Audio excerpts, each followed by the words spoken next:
The Boarded Window by Ambrose Bierce. In 1830, only a few miles away from what is now the great city of Cincinnati, lay an immense and almost unbroken forest. The whole region was sparsely settled by people of the frontier, restless souls who no sooner had hewn fairly habitable homes out of the wilderness and attained to that degree of prosperity which today we should call indigence, than, impelled by some mysterious impulse of their nature, they abandoned all and pushed farther westward, to encounter new perils and privations in the effort to regain the meagre comforts which they had voluntarily renounced. Many of them had already forsaken that region for the remoter settlements, but among those remaining was one who had been of those first arriving. He lived alone in a house of logs, surrounded on all sides by the great forest, of whose gloom and silence he seemed a part, for no one had ever known him to smile nor speak a needless word. His simple wants were supplied by the sale or barter of skins of wild animals in the river town, for not a thing did he grow upon the land which if needful he might have claimed by right of undisturbed possession.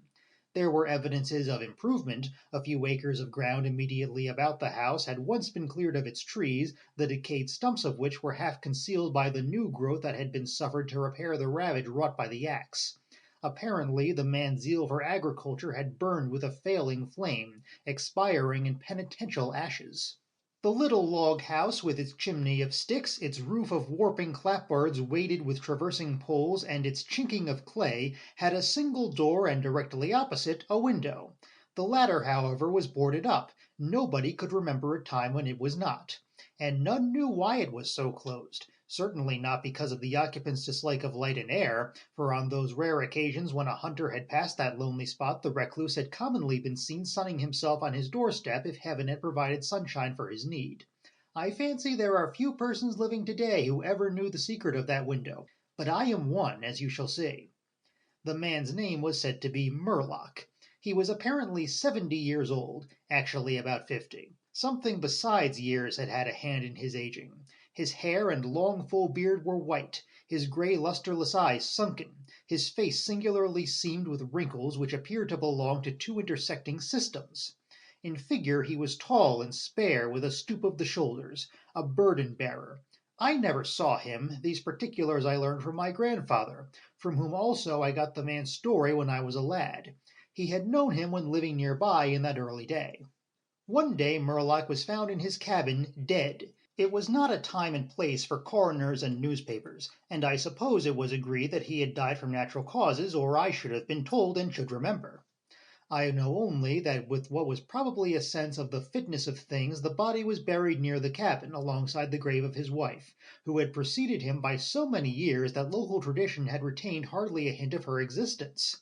That closes the final chapter of this true story, excepting indeed the circumstance that many years afterward, in company with an equally intrepid spirit, I penetrated to the place and ventured near enough to the ruined cabin to throw a stone against it, and ran away to avoid the ghost which every well-informed boy thereabout knew haunted the spot.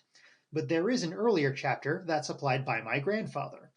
When Murlock built his cabin and began laying sturdily about with his axe to hew out a farm, the rifle meanwhile his means of support, he was young, strong, and full of hope. In that eastern country whence he came he had married, as was the fashion, a young woman in all ways worthy of his honest devotion, who shared the dangers and privations of his lot with a willing spirit and light heart. There is no known record of her name. Of her charms of mind and person tradition is silent, and the doubter is at liberty to entertain his doubt. But God forbid that I should share it. Of their affection and happiness there is abundant assurance in every added day of the man's widowed life. For what but the magnetism of a blessed memory could have chained that venturesome spirit to a lot like that? One day Murlock returned from gunning in a distant part of the forest to find his wife prostrate with fever and delirious. There was no physician within miles, no neighbor, nor was she in a condition to be left to summon help. So he set about the task of nursing her back to health, but at the end of the third day she fell into unconsciousness and so passed away, apparently with never a gleam of returning reason. From what we know of a nature like his, we may venture to sketch in some of the details of the outline picture drawn by my grandfather. When convinced that she was dead, Murlock had sense enough to remember that the dead must be prepared for burial. In performance of this sacred duty he blundered now and again, did certain things incorrectly, and others which he did correctly were done over and over. His occasional failures to accomplish some simple and ordinary act filled him with astonishment, like that of a drunken man who wonders at the suspension of familiar natural laws. He was surprised, too, that he did not weep, surprised and a little ashamed. Surely it is unkind not to weep for the dead. "Tomorrow," he said aloud, "I shall have to make the coffin and dig the grave, and then I shall miss her, when she is no longer in sight.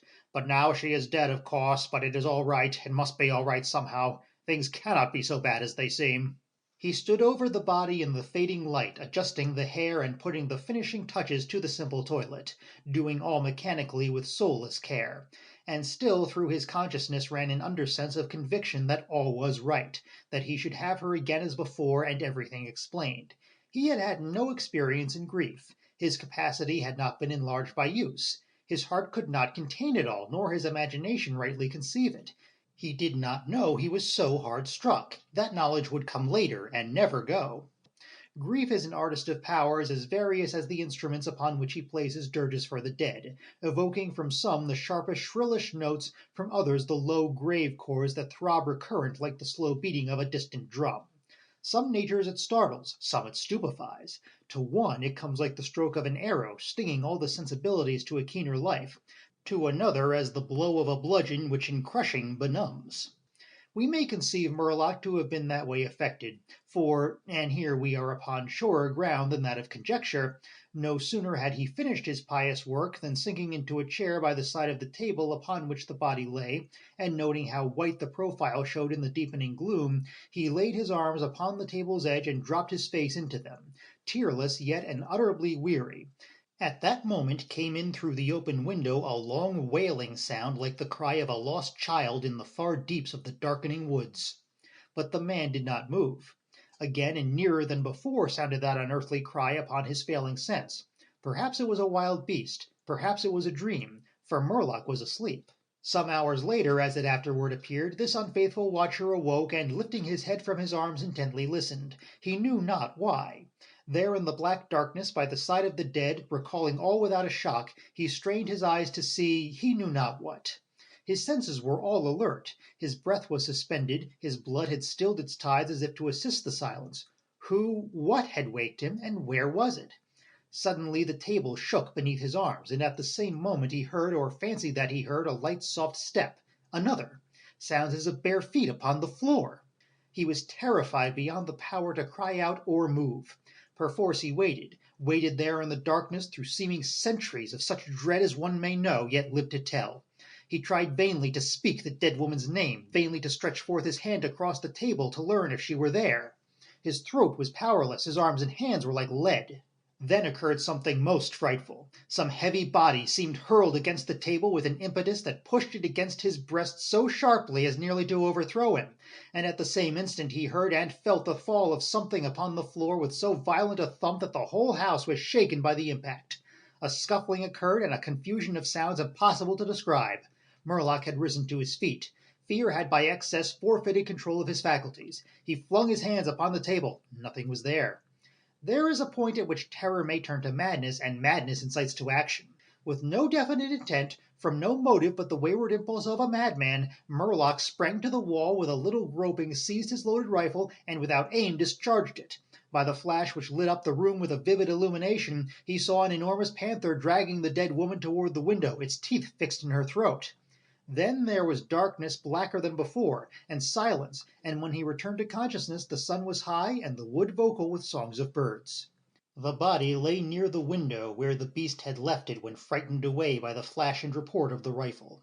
The clothing was deranged, the long hair in disorder, the limbs lay anyhow.